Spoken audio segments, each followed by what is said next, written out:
نحمده ونصلي ونسلم على رسوله الكريم اما بعد فاعوذ بالله من الشيطان الرجيم بسم الله الرحمن الرحيم ولقد انزلنا اليكم آيات مبينات ومثلا من الذين خلوا من قبلكم وموعظة للمتقين۔ بے شک ہم نے تمہاری طرف روشن آیتیں اور تم سے پہلے لوگوں کا حال اور ڈر والوں کے لیے نصیحت نازل فرمائی۔ اس آیت کریمہ میں اللہ رب العالمین نے قرآن حکیم کے تین اوصاف کو بیان کیا۔ نمبر 1 فرمایا کہ قرآن کی آیتیں روشن ہیں اور مفصل ہیں، یعنی تفصیل سے ہیں۔ فرمایا کہ نمبر 2 کہ اس آیت میں فرمایا کہ اس میں سابقہ لوگوں کی مثالیں ہیں۔ علماء نے اس کے 2 معنی کیے۔ ایک معنی اس کا یہ کیا کہ جس طرح توریت اور انجیل میں حدود قائم کرنے کے احکام دیے گئے تھے، اللہ نے قرآن میں بھی اسی طرح کے احکام کو بیان فرمایا۔ اور دوسرا معنی اس کا علماء نے یہ کیا کہ سابقہ امتوں میں اللہ رب العالمین کی نافرمانی کرنے کی وجہ سے جن پر عذاب اللہ کا نازل ہوا، قرآن پاک میں ان کا ذکر ہے، اور اسے ہم نے تمہارے لیے مثال بنا دیا تاکہ تمہیں معلوم ہو جائے کہ اگر تم نے بھی اللہ کی نافرمانی کے روش کو اختیار کیا تو یاد رکھنا کہ جیسے ان پر عذاب اللہ کا نازل ہوا تھا ویسا تم پر بھی عذاب نازل ہو سکتا ہے۔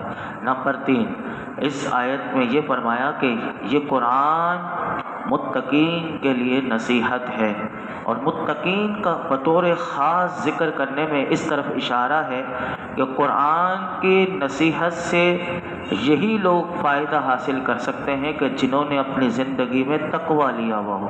تو باقی کیونکہ اس قرآن کی طرف ہر ایک آ نہیں سکتا، جب دل پاک ہوگا، اور کیونکہ یہ روشن اور پاک کتاب ہے تو یہ اسی دل میں آئے گی اور اسی دل میں سما جائے گی کہ جو اپنے کردار کو پاک رکھتے ہیں۔ تو علماء کہتے ہیں کہ اس آیت سے یہ معلوم ہوا کہ قرآن مجید نصیحت حاصل کرنے کا بہت بڑا ذریعہ ہے۔ جو نصیحت قرآن سے لینا چاہے اسے نصیحت قرآن سے مل سکتی ہے۔ اور نمبر 2 قرآن کی برکت سے دلوں کی سختی دور ہو جاتی ہے، اور دلوں پر چڑھا ہوا گناہوں کا میل اور اس کا زنگ ختم ہو جاتا ہے۔ اور اگر آنکھیں خشک ہو گئی ہوں، آنکھیں روتی نہ ہو، تو قرآن پڑھنے والوں کی آنکھیں دوبارہ سے تر ہو جاتی ہیں اور ان کی آنکھوں میں نمی آ جاتی ہے۔ اسی لیے حضرت عبداللہ بن عمر رضی اللہ عنہما سے روایت کرتے ہیں کہ اللہ کے محبوب علیہ الصلوۃ والسلام نے ارشاد فرمایا، یہ دل ایسے زنگ آلود ہوتے ہیں کہ جیسے لوہا زنگ لگنے سے زنگ آلود ہو جاتا ہے۔ تو حضور کی بارگاہ میں عرض کیا گیا، یا رسول اللہ صلی اللہ علیہ وسلم، تو پھر ہمارے دلوں کو جو زنگ لگ جاتا ہے اس کی صفائی کیا ہے؟ تو میرے آقا نے فرمایا 2 کام سے تمہارے دلوں کی صفائی ہوگی۔ نمبر 1 اپنی موت کو کثرت سے یاد کرو، اور نمبر 2 فرمایا قرآن حکیم کی تلاوت جب کثرت سے ہوگی تو پھر جو لوگ قرآن کو کثرت سے اس کی تلاوت کرتے ہیں یا سنتے ہیں اور اس کو سمجھنے کی کوشش کرتے ہیں، اس کی نصیحتوں کو قبول کرتے ہیں، اس کے ظاہری باطنی اعمال اور دیگر چیزوں کے ذریعے جو متعلق اللہ نے قرآن میں احکام دیے ہیں اس پر عمل کرتے ہیں، تو ایسے لوگوں کے دلوں کی سختی دور ہو جاتی ہے اور دلوں کا زنگ دور ہو جاتا ہے۔ اللہ رب العالمین جو ہم یہاں پر روزانہ قرآن سمجھنے کے لیے جمع ہوتے ہیں، اللہ اس قرآن کی برکت سے ہمارے دلوں کے زنگ کو بھی دور فرما دے، ہمارے دلوں کے میل کو بھی دور فرما دے، ہمارے دلوں کی سختی کو بھی دور کر دے۔ یہ قرآن نور ہے، اللہ ہماری زندگیوں میں نور عطا کر دے۔ اب جو آیت آ رہی ہے کیا خوبصورت آیت ہے، اور سورہ نور کی نور والی آیت آ رہی ہے، آیت نمبر 35، اللہ نور السماوات والارض مثل نورہ کمشکاۃ فیہا مصباح المصباح فی زجاجہ الزجاجۃ کأنہا کوکب دری یوقد من شجرۃ مبارکۃ زیتونۃ لا شرقیۃ ولا غربیہ یکاد زیتها یضیء ولو لم تمسسہ نار نور علی نور یہدی اللہ لنورہ من یشاء ویضرب اللہ الامثال للناس واللہ بکل شیء علیم۔ اللہ آسمان و زمینوں کو روشن کرنے والا ہے، اس کے نور کی مثال ایسی ہے جیسے ایک تاک ہو جس میں چراغ ہے، وہ چراغ ایک فانوس میں ہے، وہ فانوس گویا ایک موتی کی طرح چمکتا ہوا ستارہ ہے جو زیتون کے برکت والے درخت سے روشن ہوتا ہے، جو نہ مشرق والا ہے اور نہ مغرب والا ہے، قریب ہے کہ اس کا تیل بھڑک اٹھے اگرچہ اسے آگ نہ چھوئے، نور پر نور ہے۔ اللہ اپنے نور کی راہ دکھاتا ہے جسے چاہتا ہے، اور اللہ لوگوں کے لیے مثالیں بیان فرماتا ہے، اور اللہ ہر شے کو خوب جاننے والا ہے۔ سبحان اللہ۔ اس آیت کی تفسیر بڑی زبردست کی گئی۔ پہلے تو یہ یاد رکھیے گا کہ اللہ رب العالمین کے جو نام ہیں صفاتی، ان صفاتی ناموں میں سے ایک نام نور بھی اللہ کا نام ہے، اور حضرت عبداللہ بن عباس رضی اللہ عنہما فرماتے ہیں کہ آیت کا جو یہ حصہ ہے کہ اللہ نور السماوات والارض، فرماتے ہیں اس آیت کے اس حصے کے معنی یہ ہیں کہ اللہ رب العالمین آسمانوں و زمینوں کا ہادی ہے، تو زمین و آسمان والے اس کے نور سے حق کی راہ پاتے ہیں اور اس کی ہدایت سے گمراہی کی حیرت سے نجات حاصل کرتے ہیں۔ اور بعض مفسرین نے فرمایا کہ اللہ تعالیٰ آسمانوں زمینوں کو منور کرنے والا ہے، اور اس نے آسمانوں کو فرشتوں سے اور فرمایا زمینوں کو انبیاء علیہ السلام سے منور کیا۔ کیا خوبصورت تفسیر کہ آسمانوں کو فرشتوں سے اللہ نے منور کر دیا اور زمین کو اپنے انبیاء سے منور کر دیا۔ آگے فرمایا مثل نورہ، اس کے نور کی مثال۔ بعض مفسرین کے نزدیک اللہ کے نور کی جو یہ مثال دی گئی کہ اللہ کا نور، تو مفسرین فرماتے ہیں اللہ کے نور سے مومن کے دل کی وہ نورانیت مراد ہے کہ جس سے وہ ہدایت پاتا اور راہ یاب ہوتا ہے۔ اور حضرت عبداللہ بن عباس رضی اللہ عنہما نے فرمایا کہ اللہ تعالیٰ کے اس نور کی مثال ہے کہ جو اس نے مومن کو عطا کیا ہے۔ اور بعض مفسرین فرماتے ہیں اس نور سے مراد قرآن لیا ہے، اور ایک تفسیر اس کی یہ ہے کہ نور سے مراد میرے اور آپ کے آقا سید عالم صلی اللہ علیہ وسلم ہے کہ جن کی اللہ نے اس آیت میں شان بیان کی۔ اب سنیے نور کی تعریف میں مفسرین نے کیا کیا موتی چن کر ہمیں دیے، کیا ایمان تازہ ہو جائے، بڑے خوبصورت انداز میں لکھا۔ سنیے، اہل علم کہتے ہیں کہ جو اس آیت میں اللہ نے مثال دی اور بڑی خوبصورت مثال دی، اب سنیے کہ وہ مثال کو مفسرین نے کس خوبصورتی سے بیان کیا۔ نمبر ایک فرماتے ہیں نور سے مراد ہدایت ہے، اور معنی یہ ہے کہ اللہ کی ہدایت انتہائی ظہور میں ہے، عالم محسوسات میں۔ اس کی تشبیہ ایسے روشن دان سے ہو سکتی ہے کہ جس میں صاف شفاف فانوس ہو، اور اس فانوس میں ایک ایسا چراغ ہو کہ جو نہایت ہی بہتر اور پاک صاف زیتون سے روشن ہو تاکہ اس کی روشنی نہایت اعلیٰ اور صاف ہو۔ دوسری تفسیر اس کی مفسرین نے یہ کی کہ یہ سید المرسلین محمد مصطفیٰ صلی اللہ علیہ وسلم کے نور کی اللہ نے مثال دی، اور حضرت عبداللہ بن عباس نے اس کو کھولا۔ سنیے، حضرت عبداللہ بن عباس رضی اللہ عنہما نے فرمایا کہ حضرت کعب احبار رضی اللہ تعالیٰ عنہ سے فرمایا اس آیت کے معنی بیان کرو۔ اب دیکھیں حضرت عبداللہ بن عباس یہودیوں کے بہت بڑے عالم کہ جنہوں نے کلمہ پڑھا تھا، جو توریت کو سب سے زیادہ جاننے والے تھے، حضرت کعب احباب، ان سے آپ نے کہا کہ اس آیت کو اس کی تشریح کرو، تو انہوں نے اس آیت کے معنی یہ بیان کیے۔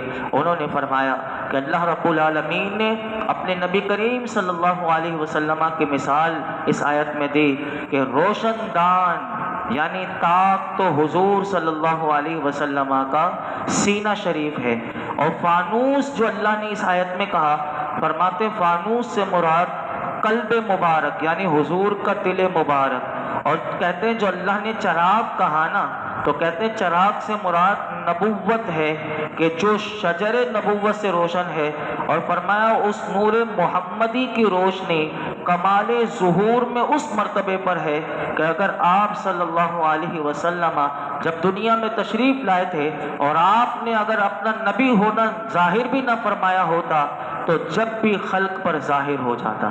یعنی یہ اللہ نے مثال دی کہ حضور اپنا نبی ہونا ظاہر بھی نہ کرتے پھر بھی پتہ چل جاتا کہ یہ اللہ کے نبی ہیں. یہ مثال حضرت کعب احبار نے اس کا معنی بیان کیا. حضرت عبداللہ بن عمر اب اس کی تفسیر کیا کرتے ہیں سنیے. حضرت عبداللہ بن عمر رضی اللہ عنہما سے مروی ہے کہ روشن دان تو دو عالم کے سردار صلی اللہ علیہ وسلم کا سینہ مبارک ہے، فانوس قلب اطہر، اور چراغ وہ نور کہ جو اللہ نے حضور کے اندر رکھا. فرمایا کہ شرقی ہے نہ غربی ہے، نہ یہودی نہ نصرانی. فرماتے ایک شجرہ مبارک سے حضور کا جو نور ہے وہ روشن ہے. اور وہ درخت شجر کون ہے؟ تو فرمایا وہ حضرت ابراہیم علیہ السلام ہے کہ حضرت ابراہیم علیہ السلام کے دل کے نور پر نور محمدی گویا کہ نور علی نور ہے. یہ تفسیر دیکھیں کیا زبردست بیان کی. اور حضرت محمد بن کعب قرظی رضی اللہ تعالیٰ عنہ نے اس کی تفسیر دیکھیے کس انداز سے. اب یہ دیکھیں یہ ہے مفسرین، وہ کس گہرائی میں جا کر وہ موتی چن کر ہمیں لاتے ہیں کہ دیکھو اللہ کا قرآن کیسے سمجھنا ہے. یہ وہ سمجھانے کے انداز. اب دیکھیے یہ کیسے سمجھاتے ہیں. یہ کہتے ہیں حضرت محمد بن کعب قرظی رحمۃ اللہ علیہ رضی اللہ تعالیٰ نے فرمایا کہ روشن دان اور فانوس تو حضرت اسماعیل علیہ السلام ہیں، اور چراغ حضور صلی اللہ علیہ وسلم، اور شجرہ مبارک حضرت ابراہیم علیہ السلام کہ اکثر انبیاء آپ کی نسل سے ہیں کہ آپ نہ شرقی ہوئے نہ غربی ہوئے.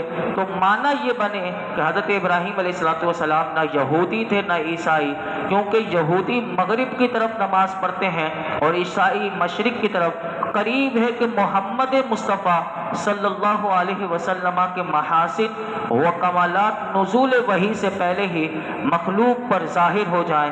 نور پر نور. فرماتے نبی کی نسل سے نبی ہیں اور نور محمدی نور ابراہیمی پر ہے. تو اس مثال کی تشریح میں اور بھی بہت سارے اقوال ہیں، لیکن کمال کر دیا اعلیٰ حضرت نے کہ یہ جتنی باتیں مفسرین نے اپنی طور پر لکھی لیکن اعلیٰ حضرت نے 2 شعر میں بند کر دیا یہ پوری تفسیر کو. کیا اعلیٰ حضرت اپنی ایک شعر لکھتے ہیں اور اس میں اس پوری آیت کی تشریح کر دی. اعلیٰ حضرت کہتے ہیں شمع دل مشکاج کن سینہ زجاجہ نور کا، تیری صورت کے لیے اترا ہے سورہ نور کا. تیری صورت کے لیے اترا ہے سورہ نور کا. اور اللہ تعالیٰ نے اس آیت میں زیتون کے درخت کے بارے میں بتایا. بس یہ بیان کر کے میں اپنی گفتگو کو کہ وقت مکمل ہو گیا، میں زیتون کے بارے میں بتا دوں کہ اللہ تعالیٰ نے فرمایا زیتون کا درخت انتہائی برکت والا ہے، کیونکہ اس میں بہت سارے فائدے ہیں. جیسے اس کا روغن جو ہوتا ہے اس کو زیت کہتے ہیں، اور وہ انتہائی صاف اور پاکیزہ روشنی دیتا ہے. سر میں یہ لگایا جاتا ہے اور سالن میں روٹی سے بھی کھایا جاتا ہے. دنیا کے کسی تیل میں یہ وصف نہیں جو اللہ نے زیتون کے تیل میں رکھا. اور فرمایا زیتون کے درخت کے پتے نہیں گرتے. اور زیتون کی یہ بھی شان ہے کہ یہ درخت نہ سرد ملک میں واقع ہے اور نہ گرم ملک میں، بلکہ اس کے درمیان میں ملک شام جو سرد یعنی بیچ والا ملک ہے، نہ گرم ہے نہ سرد ہے. فرمایا یہ ملک شام ہے کہ نہ اسے گرمی سے نقصان پہنچے اور نہ سردی سے. فرمایا کہ یہ زیتون کا درخت اور اس کا جو پھل ہے نہایت عمدہ اور اعلیٰ ہے، اور اس کے پھل جو ہے وہ انتہائی معتدل ہے.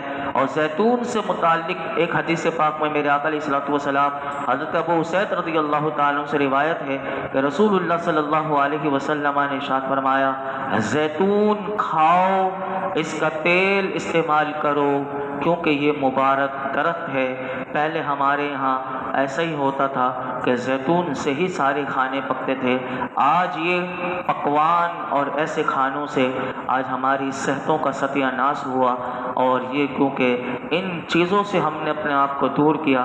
ہمارے اسلاف میں اگر پیچھے چلے جائیں تو یہی چیزیں استعمال کرتے تھے اور ان کی صحت کس طرح اعلیٰ ہوتی تھی. آج کے جب ہم ان تیلوں کے بارے میں سنتے ہیں تو کوئی گوبر کی وہ جو چربی سے پتہ نہیں کس طرح کے وہ آئے دن سوشل میڈیا پر آتی رہتی ہیں کہ کس طرح کے وہ گوبر سے اور کس طرح کے وہ ان کی چربیوں سے تیل نکال کر اس کو ریفائنری میں صاف ستھرا کر کے لوگوں کو اس کا اچھا لیبل لگا کر بیچ دیا جاتا ہے، اور انہیں کوئی مطلب نہیں، انہیں پیسوں سے مطلب ہے، چاہے انسانی صحت برباد ہو یا کیا بھی ہو، یعنی وہ برباد ہو جائیں یا ہاسپٹل میں پڑے رہیں، انہیں اس سے کوئی مطلب نہیں۔ اللہ رب العالمین ہم سب کو قرآن حکیم کا نور عطا فرمائے اور ایسے لوگوں کو اللہ عقل سلیم عطا فرمائے۔ الحمدللہ رب العالمین والصلاة والسلام علی سید الانبیاء والمرسلین وعلی آلہ واصحابہ اجمعین۔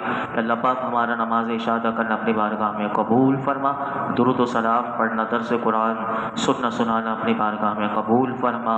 رب کریم ہمارے لیے سمجھنا سمجھانا آسان کر دے، سیکھنا سکھانا آسان کر دے، قرآن کا نور عطا کر دے، مولا کریم غور و فکر کی توفیق عطا کر دے، با عمل بنا دے، با اخلاق بنا دے، قرآن کے نور سے ہماری زندگیوں میں نور عطا کر دے، ہماری زندگیوں کو پاکیزہ بنا دے، ہماری سوچوں کو پاک بنا دے۔